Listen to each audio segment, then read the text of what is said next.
It's the third time starting the car.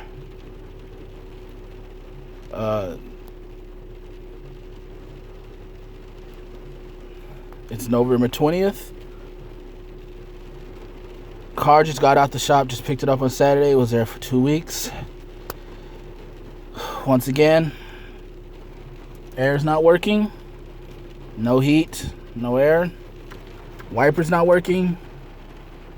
Rain's coming down. I'm going to turn the car off and start it again.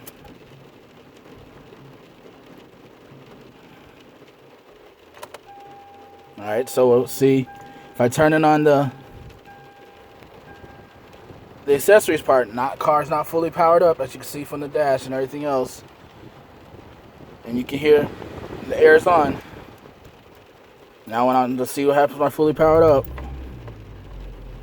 Now nothing. Dials are not illuminated. Air's not on. Car's fully on.